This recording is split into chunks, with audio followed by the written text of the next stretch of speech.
Okey, sila tengok pada soalan yang pertama. So, bila dia menekan objek yang tertutup, so dekat sini sebenarnya melibatkan Pascal tau. Sebab keadaan yang tertutup ni akan ada push daya antara mereka kat dalam. So, awak tahu bahawa first bila dia tanya pasal unit, awak kena tahulah unit dia adalah Pascal. Sama ada awak buat short ataupun awak boleh salin full. Ataupun awak nak pakai je formula F per A tadi, which is ini Newton, ini SI unit lah. So dia boleh jadi Newton meter. Bawah naik atas, so dia akan negatif. So, tekanan pada X dan tekanan pada Y adalah sama. Okay, dia so garis. So pastikan bila awak baca soalan, awak ikut kehendak soalan lah. Dia menggunakan prinsip Pascal because kata kunci daripada gambar tu nampak dia objek yang tertutup. Okay, aplikasi awak dah belajar sebelum ni Pascal selalunya dia guna dalam aplikasi jet lah. Jet hidrolik. Ni biasa sangat awak jumpa, atau sebelum ni awak ada juga nampak dalam kerusi doktor gigi ataupun kerusi barber. Sama je. Okay. So awak boleh pilih mana-mana yang awak selesa lah. Kat sini awak nampak dia ada satu tube. Dekat tube ni kawasannya divacuumkan, disambung dengan bekalan voltan. Sebelah sini pun ada bekalan juga. Cuma sebelah kanan beza dia adalah lampau tinggi. Besar lah. Okey. Sini akan ada pecutan elektron. So, elektron akan beam kepada permukaan ini. Permukaan bulat ni. Kita panggil dia tube maltase. Bila nampak ada plate positif belah atas, ini adalah satu proses kita panggil sebagai pancar. Siapa yang pancar tadi? Elektron, betul? So, kita panggil pancaran terma. Okey. Tapi bila dicampur dengan ion, terma disebabkan ada haba. Okay. So, bila katot dipanaskan, akan memecutlah ion. Ion apa? Ion elektron. So, kita panggil termion. Tenaga kinetik setengah mv kuasa 2. Inilah hal laju yang maksimum tu. Kemudian awak tahu, selain daripada tenaga kinetik setengah mv kuasa 2, awak juga kena tahu dalam bab ini dia adalah hasil darab elektron dengan voltan. Dua ni awak kena guna persamaan serentak. So, bila saya satukan mereka, ini pun tenaga Ni cuma tenaga ni adalah tenaga dalam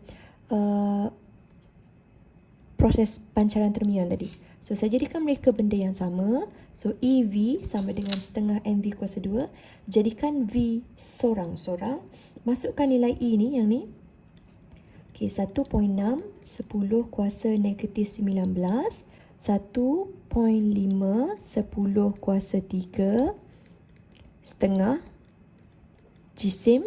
So because this is electron, awak kena pakai jisim elektron. Yang ni, mass of electron. So masukkanlah 9.11 10 kuasa negatif 31 dan awak kena cari Vmax. Vmax awak sekarang berada dalam bentuk kuasa 2. So at the end of the day, awak buat jalan kerja, pastikan awak kena setkan dia. Contoh saya setkan. Dia akan dapat 2.295 10 kuasa 7. Jangan lupa unit SI bagi hal laju. MS negatif 1. Okay. Lengkapkan lintasan. Means awak kena draw. Okay, sebab dia suruh lukis. Sekarang awak ada pembekal voltan tadi yang memanaskan elemen pemanas ni. So area cathode ni akan memanaskan cas lah. So, cas elektron ni, dia negatif, betul? So, bila dia negatif, dia akan cenderung untuk terpesong kepada plate yang bertentangan dengan dia. Soalan tanya, kita besarkan voltan. Apa jadi kalau voltan tu kita besarkan? So, awak kena cari kesan kepada lintasan. Bermakna pesongan elektron tu akan lebih besar, betul tak? Elektron tu kalau daripada pesong kecil, dia akan pesong lebih besar. Lintasan akan terpesong lebih besar. Yang ada cas tu dan elektron yang lalu, di sini akan ada medan tau. Kenapa? Ada current lalu dan ada positif negatif. So dekat sini ada medan elektrik. So awak akan kata kerana medan kita tulis penuh elektrik menjadi lebih kuat. Dan di sini dia tak sama macam SBP lah, dia involve DGE. Kenapa involve DGE? Voltmeter awak disambung secara selari dengan sel kering. Okay, sel kering. That's why ada involve DGE. So bila involve DGE, awak kena ingat apabila arus sifar ada bacaan. Inilah bacaan dia. Bacaan siapa? DGE. Ini. Apa yang awak nampak? Oh, gini pula. Kalau naik bukit dan awak nak cuba turun bukit, awak akan nampak ni sangat tinggi kecerunan dia. Sangat bahayalah, boleh jatuh, betul? This one, a bit landai. Bila a bit landai, kita akan kata kecerunan dia lebih rendah. So, apa yang awak boleh simpulkan? Sambungan bateri yang selari menyebabkan kecerunan graf rendah. Sambungan bateri yang sesiri akan menjadikan kecerunan graf DGE itu besar. Soalan tanya, apa maksud dia? So, dia adalah bermakna 1.5 tenaga, unit tenaga joule, betul tak? 1.5 tenaga yang diperlukan datang daripada mana? Daripada sumber lah. Datang daripada sumber ni. Sumber ini. Kenapa dia perlu benda tu? Sebab untuk menggerakkan, ni awak kena hafal sebab dia fix jawapan. Untuk menggerakkan cas. Cas tu dia macam tajuk haba tau. Kena bagi tahu cas tu berapa? 1 coulomb cas. 1 coulomb cas dalam lita yang lengkap. So awak dah ingat balik gambar pertama sesiri. So awak akan tulislah untuk lita pertama, sambungan bateri susunan dia adalah sesiri. Kemudian awak bagi tahu gambar rajah kedua, susunan dia adalah selari. Gambar rajah pertama besar, gambar rajah kedua kecil. Awak jangan buat nilai tau. Awak dilarang salin nilai. Contoh 3 dengan 1.5. Awak kata 3 lebih besar daripada 1.5. Jangan. Ini nilai. Awak kena gunakan balik perkataan ni. Kalau tak nak guna, awak boleh ambil simbol fizik, kuantiti fizik. Kalau saya ambil ayat atas lah, DGE. Kecerunan pertama lebih besar. Hubungan kita akan mention selalunya semakin lah. Tapi dekat sini awak kena tengok betul-betul lah. Boleh tak pakai? Jom kita draft dulu. Sebab ada certain dia tak boleh pakai tau. Dia macam kena cerita apabila, macam tu. So awak tengoklah susunan. Macam ni. Nampak tak? Awak tak boleh guna semakin lah. So awak akan kata susunan sesiri menyebabkan semakin tinggi nilai. Lagi bagus awak tulis nilai lah. Because dia berapa volt kan? Cikgu, Ya, saya. Saya nak jawab.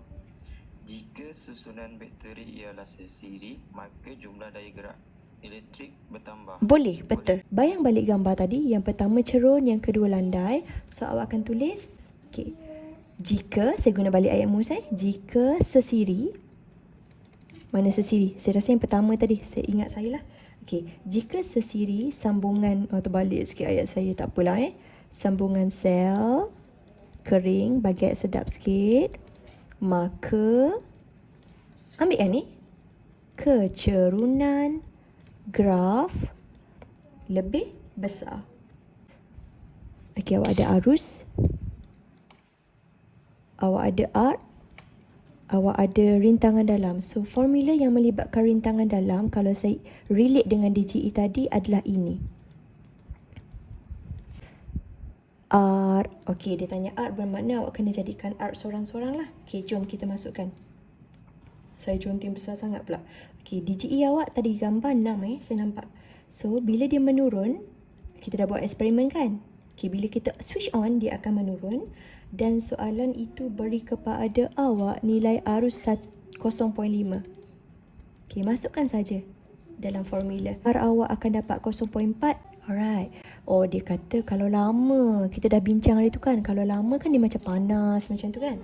So awak akan katalah apa yang akan berlaku jika dibiarkan lebih lama. So awak akan kata rintangan tu akan bertambah. Sebab dia ada cerita tentang kuantum.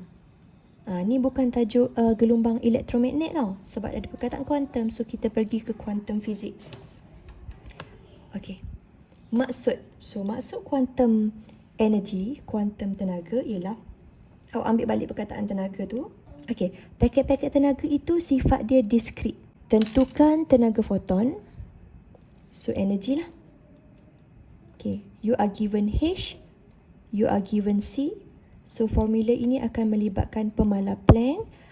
Hal laju cahaya bahagi dengan lambda. 6.63 10 negatif 34 darab 3 10 kuasa 8. Lambda awak ialah lambda ini. 486 nano. So pastikan awak dapat 4.0926. Awak tengok skema Sama tak? Kalau sama maknanya awak dah okey lah. Jika bilangan, hari tu kita ada buat latihan, bilangan mesti number of. Number of unit dia mesti saat tolak 1. Okay. So, kuasa is P, power. So, formula yang perlu digunakan ialah power is equal to NHF. 3.37 10 kuasa 18. Ini masukkan nilai pemalar Planck. Dan ini awak masukkan awak punya frekuensi. 40926. Ni energi sebenarnya ni. Kalau masih ingat formula. So masukkan saja. So at the end awak akan dapat 1.3792 watt. Jadual menunjukkan panel solar.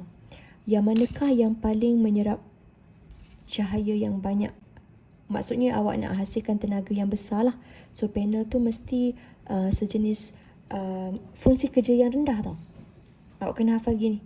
So dekat sini saya cuba ambil this one. Yang ni paling senang. Pastikan panel tu besar kan. Barulah dia menerima energi yang besar kan. So yang ni padam. Siap-siap. Memang akan salah. So your pilihan ialah A. Jom kita tengok reason. Kenapa tadi saya kata W mesti kecil? Sebab saya kata dia akan berlaku E yang besar, betul? Kenapa nak E besar? Sebab kita nak ada pancaran fotoelektron yang mudah, yang cepat. Fotoelektron yang mudah. Yang tinggi lah maksudnya. Kenapa tinggi? Sebab energi dia besar. So elektron tu mesti pancar dengan mudah. Luas pun tadi dah cakap, luas mesti besar. Kenapa? Sebab kita nak hasilkan energi yang besar. Ataupun kita nak terima ni, tenaga daripada cahaya ni, awak nak terima cahaya yang besar. Okey, terima banyak cahaya. Okey, ini yang saya katakan ada add math sikit tu. Rajah menunjukkan batu igneous mengandungi uranium 238 terperangkap dalam pembentukannya. Kemudian dia ada separuh hayat dia lah. Okey, kita baca. First dia tanya definition. Masa, ini adalah soalan 9 tolong pakai test pad. Masa yang diperlukan, kalau saya boleh draw, uranium tadi dia nak mereput menjadi separuh daripada diri dia. So dia mereput dan dia akan jadi stabil. Bermakna untuk jadi stabil itu dia memerlukan proses yang spontan. Ini benda yang awak kena alert lah. So dalam tempoh itu adalah masa yang diperlukan untuk mereput, salin balik yang awak dah faham tadi. Mereput menjadi, tadi gambar rajah ada apa? Separuh. So tulislah menjadi separuh daripada asal. Secara spontan. Ini waktu awal uranium tu. Dia belum mereput. And then pada separuh hayat dia dekat sini. Ni dia dah jadi 50. Tu maksud dia. Okay. Nama yang 50 ni sudah nama barulah. Tak? Uranium mereput menjadi plumbum. So kalau nilai sini adalah 238. So sini akan jadi 206. Atas. 238, 206. So dia akan menghasilkan apalah sebelah sana. Okay. Soalan B apa? Cerita kan? 4 markah. Terangkan proses pereputan uranium. Okay, saya buat kat sini. 1, 2, 3, 4. Okay, awak akan bagi tahu uranium. Saya letak U je Nanti periksa tolong tulis uranium. Uranium tu akan mereput. awak tak boleh cerita mereput semata tau. Sebab dia melibatkan masa separuh hayat. Awak kena tambah sikit. Sikit je dekat belakang. Mereput dengan masa. Okay. Lepas tu awak cakap, kalau tadi 100% dia gemuk, dia akan menjadi half. Bererti jisim dia berkurang. So akan tulislah jisim berkurang. Dia jadi apa? Okay. Menjadi pelambem 206. Okay, yang ni 238. Pelambem 206 ialah siapa? Yang ni lah.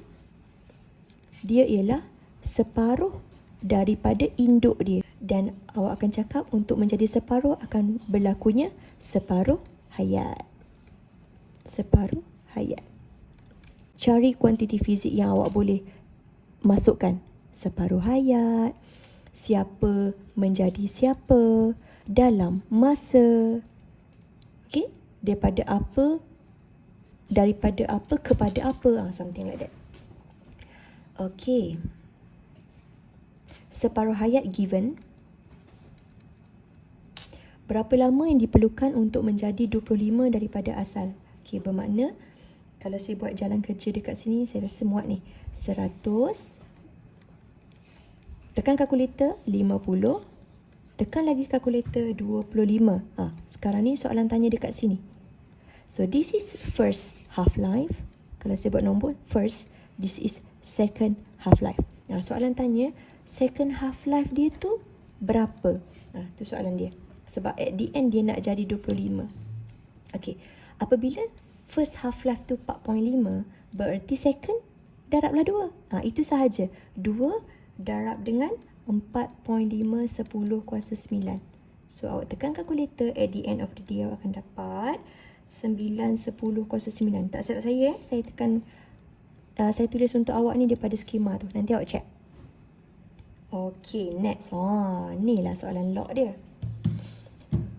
Okay, pada permulaan, bermakna N awal awak tu, waktu 100% tu, okay, tidak ada unsur thorium. Maknanya dia semata-mata uranium 238. Dia seorang je. Okay. Jika dia mereput menjadi thorium, nama dia thorium. Yang tadi uranium kan? Okay. Menjadi thorium. Dan peratus thorium yang dikesan adalah 0.373%. Soalan dia tanya, andaikan umur batu tersebut. Soalan tanya umur. So umur ni biasanya awak kena mudahkan dia sebagai N dan N. N besar ni maksudnya dia punya jisim asal. Yang ni kita tak tahu. Okay, kita letak dulu N besar, N kecil. Okay, jom kita start. Okay, first awak kena tahu bahawa nisbah setengahan. T setengah ialah setengah. So kalau ingat balik admat awak tu, setengah, dia mesti kuasa N. Bermakna how many time. Contoh kalau saya draw gambar ni, untuk dapat TH ni, kali pertama 1/2, half-life yang pertama. Kali kedua, half-life yang kedua. Kali ketiga, half-life yang ketiga. Soalan tanya, kali keberapa dia nak berlaku half-life? Soalan tu tanya macam tu. So apa yang Opal buat ialah, half-life kali keberapa sama dengan nisbah apa per 100. Dia mesti per full. Macam awak belajar pecahan. Okay. 1 ialah 3/3. Betul tak? Yang ni mesti full dia. So, bahagian atas ialah hasil tolak ini. 100 dengan 73. Okay. Maksudnya kalau RM1 ni, awak tolak dengan 0.73. Gitu. Okay. Kemudian, admat dia datang dari mana tau? Apabila awak gerakkan N ni ke depan. N, so automatik kiri kanan akan lock lah. So awak akan lockkan setengah tu. So lock setengah. Sini akan dapat lock juga, betul? So sini akan dapat lock 99.27%. Kemudian jadikan N sorang-sorang. So lock 9927%. Darab, pindah jadi bahagi. So sini akan dapat lock 0.5 lah. Saya pergi laju sikit. So awak akan dapat N ialah 0.01057. Ni baru N. Soalan tak tanya N, soalan nak umur dia. So bila soalan nak umur dia, awak kena darabkan dengan separuh hayat. So umur ialah yang saya kata NN tu. Okay, awak kena ambil 0.01057 darab dengan separuh hayat dia. Mana separuh hayat dia tadi? Okey, saya patah balik ke atas.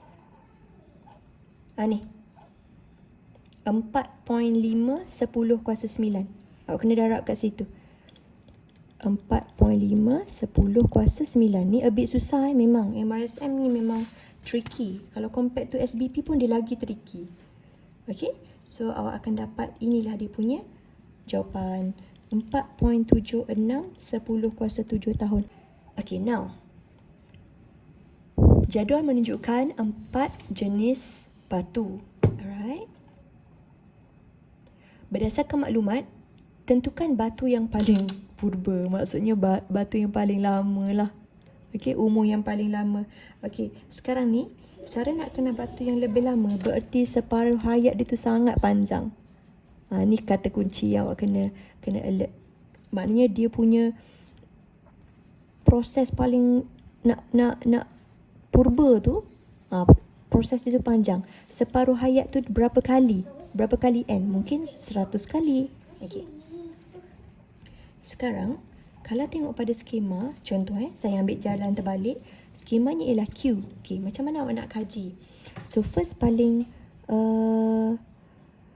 awak boleh hafal ialah purba ni maksudnya dia dah oldies tau. Oldies maksudnya kalau saya ambil bahagian aktiviti ni, saya suka tengok di bahagian aktiviti. Maknanya dia dah tak macam orang katalah orang muda ni dia kuat kan, dia aktif. Orang purba ni, orang oldies ni dah tak larat dah rendah dah aktiviti dia. Ni yang paling senang awak tackle. Kalau saya tackle dekat sini, dia dah tak boleh buat kerja dah. Inilah maksudnya purba. So, di bahagian yang tinggi ni, awak jangan ambil. Orang oldies ni dia memang aktiviti dia sangat kecil. And then, kuantiti pertama dengan kuantiti kedua tu awak kena tahu beza. Okay, sekarang kita tengok siapa pertama, siapa kedua. Okay, argon mereput membentuk kalium. Argon menjadi kalium. Bermakna argon ni bila purba ni dia dah sangat-sangat sikit dah. Dah tak mampu dah. Bermakna argon ni mesti sikit. Dia dah nak mati kan, macam tu lah ibaratnya orang tua tu dah mati. So dia rendah lah. This and not ni, initial ni. So awak punya pilihan adalah Q. Okay, jom kita try goreng sikit kenapa Q. Okay, bismillah.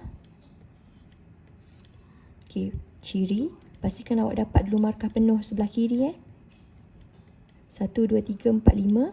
Kuantiti argon kecil. Tolong jangan buat anak panah. Semalam saya tak perasan saya ada terbuat tanda anak panah ke bawah. Kuantiti kalium besar. Nisbah tinggi dan aktiviti sikit je.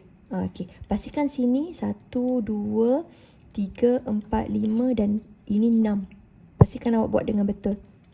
Salin 4 perkara yang sebelah kiri ni dulu. Okay, di sinilah untuk menjadi rezeki awak kalau awak pandai goreng atau tidak. Okay, kalau saya lah, kalau saya akan sangat-sangat faham apa tahu. Argon ni permulaan dan merepuk menjadi benda lain, merepuk menjadi benda lain, merepuk menjadi benda lain. Dan pada saat-saat ni, hujung ni, nama dia sudah menjadi kalium, betul? Pada saat ni, berapa kali yang kita kata T half-life tu, okay, sini adalah situasi dia sangat-sangat stabil. Sebab dia dah tua kan? Dia dah tak nak buat dosa dah. So kita anggap alasan awak untuk menjadi sangat stabil. Ini adalah jawapan yang paling selamat. Kalau saya jadi awak lah. Kalau saya takut sangat hilang markah membazir macam tu, saya ambil je jawapan yang sama. Pemeriksa akan ambil setiap satu. Tak ada masalah. Sebab ini memang akan menyebabkan macam tu. Okay. Kalau saya kata nisbah ni bermakna apa tahu? Berapa kali dia berlaku. So akan kata dia punya banyak rebutan akan berlaku. Banyak kali rebutan. Betul tak? Ni kali pertama. Kali kedua. So, nisbah dia tinggi lah. Mula-mula nisbah dia pertama. Lepas tu besar lagi. So, dia punya bilangan besar lagi. Besar lagi. Macam tu. So, nisbah dia banyak, aktiviti rendah. Kenapa rendah? Dia menjadi stabil. Ada satu rod. Bila rod punya perkataan keluar, awak kena bayang dia adalah satu batang tau. Macam batang pen. Kita pernah buat dalam kelas kan? Okay, apabila rod disambung pada galvanometer, so awak ambil rod ni, awak klip dengan klip buaya, awak letak galvanometer kat situ. Tu dia punya cerita. Okay? Waktu tu galvanometer awak tegak sifar. Maksudnya benda ni tak involve apa-apa utara selatan. Maknanya tak ada medan magnet di sini. Sehinggalah awak letak magnet-magnet dia. Awak letak magnet belah atas, awak letak magnet belah bawah. Barulah involve medan magnet. Okey, tengok soalan. Sekarang soalan tu menunjukkan bahawa ada arus lalu ni kat sini. Macam ni. Bila anak panah ke sini bermakna ada arus lalu ke arah yang sama. So, dia akan gini lah. Ni arah arus. Dan arah daya ke atas. Arus ke sana. Kalau saya boleh draw anak panah utara ke selatan. Macam tu. So, dia mesti 90 degree, 90 darjah. So, dekat sini macam mana awak nak kenal Fleming mana, cikgu? Awak akan tengok bekalan kuasa tak ada tau. Tak ada. Apa yang berlaku ialah awak gerakkan secara relatif. Satu saat atas, satu saat bawah. Dia relatif. Dia, kalau saya kata dalam bentuk ayunan, ayunan tu stabil. Okay? So, sini awak tahu dia adalah Fleming kanan disebabkan oleh awak gerakkan daya. Okay? Dan dia menghasilkan arus aruhan. Memang ada medan magnet dekat sini. Sebab awak letak magnet kan. Daya dibuat. Daya digerakkan lah. Ni paling selamat nak jawab. Okay, konsep of course tadi kita baru sebut ada arus aruhan, betul tak? So, this is test pad. Soalan nombor 10. So, tolong tulis dalam test pad. Aruhan elektromagnet. Itu lagi tepat. Aruhan elektromagnet. Apakah faktor pesungan itu berlaku? Kan tadi awak buat gerakan relatif kan? Gerakan atau awak memberi daya yang tinggi. Ataupun ada orang cakap memberi hal laju kepada rod tu yang tinggi. Macam tu. Ada orang kata faktor awak rapatkan ni. Awak rapatkan magnet dia ni. Awak dekatkan lagi macam longkang. Jangan bagi longkang tu besar. Rapatkan. Barulah dia kuat. Alright. Mentol menyala bila kita menggoncangkan dia. Pernah kan? Saya rasa awak pernah jumpa. Awak goncang je nanti mentol tu akan menyala. Bermakna awak beri gerakan. Sama macam tadi. Awak beri gerakan yang relatif. So, dia menyebabkan Fleming kanan punya konsep. Okay. Apa maksud Fleming kanan punya konsep?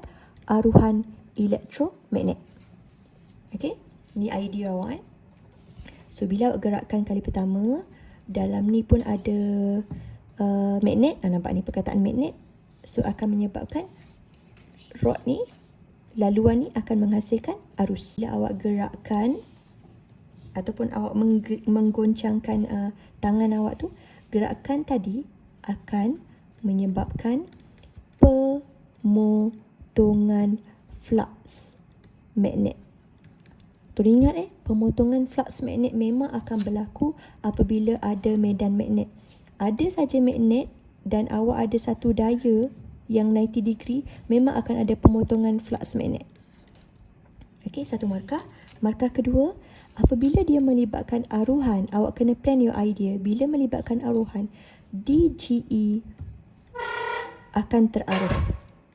Okey, DGE akan terhasil. Tapi dia bukan DGE biasa, DGE aruhan. So, apabila DGE aruhan terhasil, arus aruhan juga akan terhasil. Dia macam couple lah. Sebab tu keluarnya formula ni. Okay? Bila ada voltan, mesti akan ada arus. Macam tu. Kemudian, awak akan kata dekat sini, okay, kalau awak perasan, soalan ini tanya tentang lebih lama. Kenapa dia lebih lama menyala? Sebab sebenarnya ada kapasitor dalam tu yang menyimpan cas. Hidden question. Ni soalan ni tricky dekat situ lah. Ada kapasitor. So akan kata banyak cas akan tersimpan. Maksudnya awak macam supply. Awak supply current terarah kepada kapasitor. Ni voltan 1. So voltan 2. Cikgu 200 menjadi 5. So transformer injak turun. Okey, awak tengok dia punya cerita. So dekat sini akan ada power supply pada kipas ni lah. So bila dia tanya nisbah 1 kepada nisbah 2. Ni soalan dia. Apakah nisbah yang pertama kepada yang kedua? So awak kena ambil saja nilai sebelah kanan tu sebab dia dah bagi. V 240 kepada 5. Okay, nisbah dia tak boleh ada unit, so cancel your unit. Awak akan dapat 48 nisbah 1. So this is V2, so this is also P2. So 5 dan 5, kita terus hafal lah nombor dia. P sama dengan IV, I sama dengan 5, darab pindah jadi bahagi. So I ialah 1 unit arus ampere. So 1 ampere. Jika dia adalah transformer unggul, so ingat kecekapan sama maksud dengan 100% kalau dia unggul. Kalau dia tak unggul, dia akan patah balik kepada yang kita belajar hari tu. Saya contoh sini Kalau dia tak unggul, kecekapan sama maksud dengan power keluar per power masuk P out per PI darab 100. Kalau saya ambil 100 duduk sini, darab pindah bahagi dia sebenarnya nisbah je. Kalau tengok betul-betul nisbah je. Maksudnya kalau out ni tak unggul, contoh kita punya soalan SBP semalam kan, awak akan kata 85. Dia tak unggul lah. Sebabnya in bagus. In tinggi. Tapi yang out tu rendah. So kita akan anggap ini adalah formula untuk transformer tidak unggul. Ini contoh je. Okay, dia tanya, kalau ini adalah transformer unggul, sepatutnya apakah nilai power input? So bila dia adalah unggul, saya patah balik kepada formula yang sama 100 in, 100 out. Power in, power out. Betul? Kalau saya padam ni, atas bawah boleh potong, automatically dia akan jadi 1. PI pindah kiri, 1 darab PI. So dia akan dapat PI sebelah sana, PO sebelah sini. Bererti mereka punya nilai sama. Okay, so apakah nilai input? Nilai input ialah nilai output. So dia akan dapat 5 watt. Raja menunjukkan dapur aruhan mengambil masa yang lama. Betul, memang lama pun.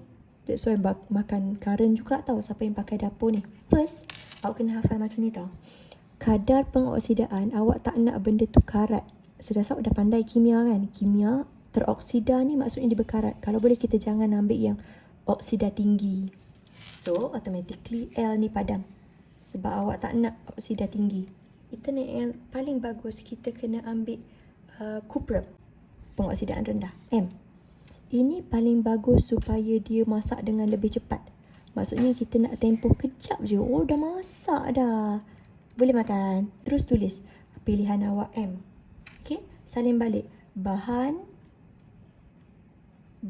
permukaan atas apa, bahan gegelung apa, kadar pengoksidaan apa, bekalan kuasa apa. Okay, so salin balik yang tadi. Saya ambil skema terus permukaan atas dapur, ni dapur So bila awak nak masak dengan awak punya kuali tu, di sini permukaan dia mesti seramik. Okay, gegelung awak akan kata gegelung copper tadi. Okay, cuprum kan? Copper is cuprum tau. Kadar pengoksidaan tadi kita kata rendah. So dekat sini pun kena tulis lah. Rendah, cuprum. Okay. Dan bekalan kuasa awak ialah power supply AC. AC ialah alternate ulang alik. Okay. Alternate current.